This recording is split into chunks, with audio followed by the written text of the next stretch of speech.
हरे कृष्णा, राधे राधे। स्वागत है आप सभी का गोविंद भजो चैनल पर। आज के इस वीडियो में सुनेंगे हम अमावस्या माता की कहानी।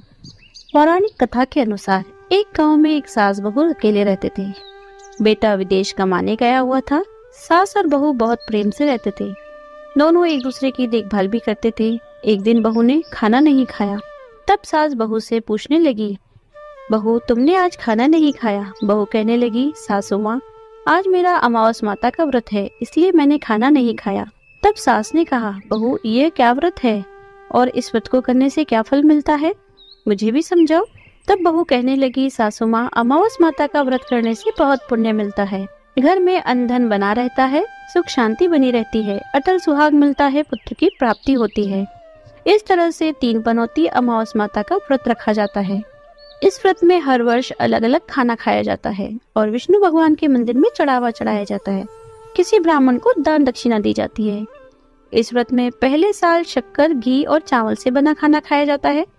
पहले साल व्रत पूर्ण होने के बाद 1.25 किलो चावल, 1 कटोरी घी, 1 कटोरी शक्कर का दान किसी ब्राह्मण को दिया जाता है।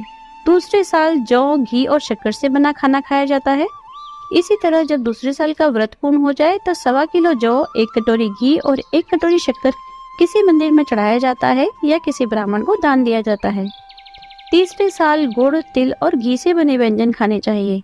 जब तीसरे साल व्रत पूर्ण हो जाए तब आधा किलो तिल, गुड़ और 1 कटोरी घी किसी मंदिर में चढ़ाया जाता है या ब्राह्मण को दान में दिया जाता है। इसे ही 3 पनौती अमावस्या का व्रत कहा जाता है। फिर बहू बताने लगी कि माँ जी इस व्रत का संकल्प लेने के बाद इसे पूरा करना बहुत जरूरी होता है।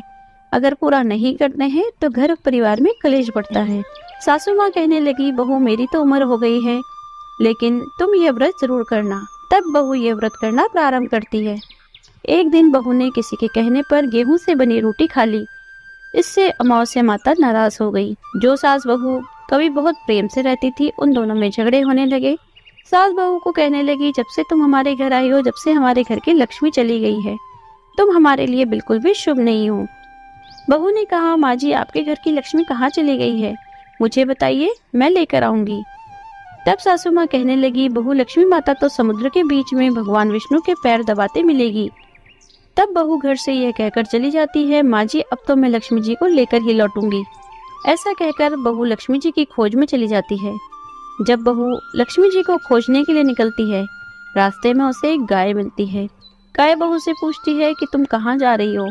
तो बहू कहती है, गाय माता मेरी सास कहती है मेरे आने से उनके घर की लक्ष्मी चली गई है, तो मैं लक्ष्मी जी को लेने जा रही हूँ।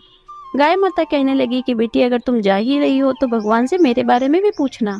मेरा कोई भी बछड़ा होता है तो मर जाता है, जिंदा नहीं रहता। तुम लक्ष्मी जी से पूछना आखिर ऐसा क्यों होता है, मैंने ऐसे कौन से कर्म करे हैं जिसकी मुझे सजा मिल रही है। तब बहू कहने लगी, मैं आपके बारे में जरूर पूछूंगी। ऐसा कहकर बहू आगे बढ़ गई। आगे रास्ते में उसे एक घोड़ी मिली जिसके गले में घंटी बंधी हुई थी। घोड़ी ने भी कहा, बेटी तुम मेरे दुख का निवारण लक्ष्मी जी से पूछना। बहू कहने लगी, मैं जरूर पूछूंगी। ऐसा कहकर बहू आगे बढ़ गई। आगे जाते ही बहू को एक अंधा और बहरा बुजुर्ग मिला। उसने भी बहू से अपनी समस्या के निवारण के लिए पूछने को कहा। तब बहू उसकी समस्या भी भगवान से पूछने का कहकर आगे बढ़ गई। आगे जाते ही बहू को एक बूढ़ी औरत मिली जो कि हाथ पैर से अपाहिज थी। उसने भी बहू से कहा, बेटी तुम भगवान से मिलो तो पूछना आखिरकार मैं अपाहिज क्यों हुई, मैंने ऐसे कौन से कर्म किए थे। बहू उसकी समस्या पूछने के लिए तैयार हो गई और फिर आगे बढ़ी। आगे जाते जाते बहुत थक गई और एक आम के पेड़ के नीचे बैठ गई। आम के पेड़ ने भी बहू से पूछा, बेटी तुम कहाँ से आई हो, कहाँ जा रही हो? तब वो कहने लगी, मैं लक्ष्मी जी को लेने जा रही हूँ। पेड़ भी अपनी समस्या भगवान से पूछने के लिए कहने लगा, मेरे पेड़ पर लगे हुए आम खट्टे ही क्यों होते हैं, तुम इस बारे में भी भगवान से पूछ लेना।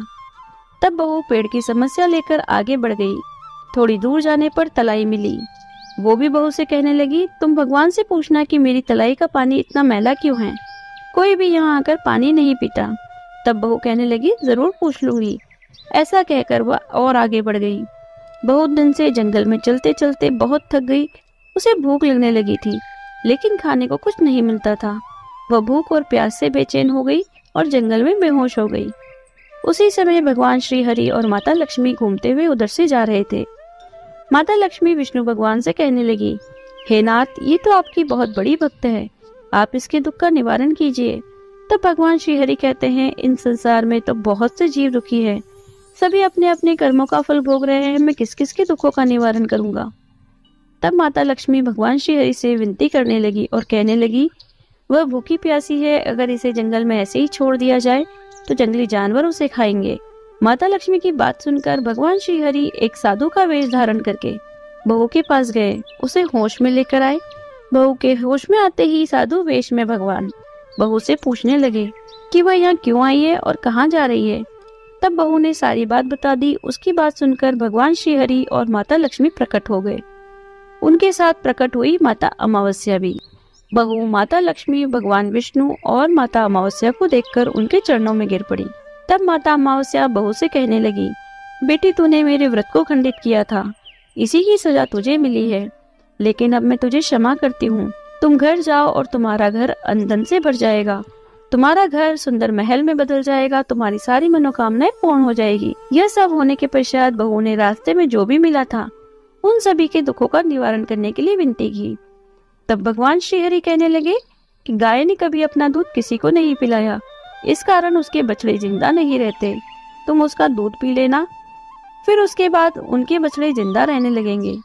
और घोड़ी पिछले जन्म में आटा पीसने वाली महिला थी, वो किसी को आटा पीस कर नहीं देती थी, इसलिए उसके गले में चक्की के पाट बंधे हुए हैं। तुम उसके पाट खोल देना, वह बिल्कुल ठीक हो जाएगी। और वो बुजुर्ग कभी भगवान के मंदिर नहीं गया, ना ही कभी उसने भगवान का भजन सुना, तुम उसे ले जाकर मंदिर में दर्शन करवा देना, इससे वह भी ठीक हो जाएगा। अपाहिज महिला, उसने कभी अपने जीवन में दान पुण्य नहीं किया, जिसकी उसकी सजा मिली है। तुम उससे कुछ भी दान करवा देना, उसकी विकलांगता दूर हो जाएगी। और वह आम का पेड़, उसने तो कभी अपने पेड़ के आम किसी बच्चे को भी खाने नहीं दिए, इसी कारण से उसके सभी आम खट्टे हैं। अब तुम उस पेड़ का आम खा लेना, फिर उसके बाद उस पेड़ पर भी मीठे आम आने लगेंगे। तलाई पिछले जन्म में देरानी जिठानी थी, आपस में हमेशा लड़ती रहती थी, इसलिए उसका पानी मैला है। तुम उसका पानी पी लेना तो वह तलाई भी शुद्ध हो जाएगी, फिर वहाँ लोग आकर पानी पीने लगेंगे। इस प्रकार बहू ने भगवान श्री हरि और माता लक्ष्मी अमावस माता को प्रणाम किया, उन्हें धन्यवाद किया और अपने घर जाने के लिए तैयार हो गई। रास्ते में उसे जो भी मिला उन सभी की समस्या भगवान के कहे अनुसार दूर करती चली गई। सभी ने उसे भर भर कर आशीर्वाद दिया। घर पहुंचते ही उसका घर एक सुंदर महल में बदल गया, उसके घर में अंधन के भंडार भर गए। तब बहू ने सासू माँ से कहा, सासू माँ आपने तो सच कहा था, मैं आपके लिए शुभ नहीं हूँ, मेरे जाने से ही आपके घर में लक्ष्मी आई है, अब आप यहाँ रहें, मैं मरने जा रही हूँ। तब सास ने कहा, बेटी यह सब तुम्हारे अमावस माता के व्रत करने का फल हमें मिला है, तुम यहीं रहो, अब तुम यहाँ से कहीं नहीं जाओगी। इस प्रकार सास और बहू खुशी खुशी रहने लगे। और फिर एक दिन सास का बेटा विदेश से लौट आया और घर में जब उसने खूब धन दौलत धन के भंडार देखे तो उसकी माँ ने उसे सारी बात बताई। इस प्रकार वह लोग खुशी खुशी रहने लगे और तीनों मिलकर अमावस माता के व्रत रखने लगे। अमावस माता की इस कथा को कहने वाले, सुनने वाले, हुकारा भरने वाले सभी भक्तों के घर में धन धान्य के भंडार भरना, सभी की रक्षा करना। जय माँ अमावस्या। ये थी अमावस माता के व्रत की कथा। अगर आज की ये वीडियो आपको पसंद आई हो तो वीडियो को लाइक कीजिए, शेयर कीजिए, अपने अनुभव कमेंट कीजिए। यदि आप चैनल पर नए हैं तो चैनल को सब्सक्राइब कर लीजिए, बेल आइकन को प्रेस कर दीजिए, जिससे नए वीडियोस की नोटिफिकेशन आपको तुरंत मिल जाए। मिलते हैं अगले वीडियो में। हरे कृष्णा, राधे राधे।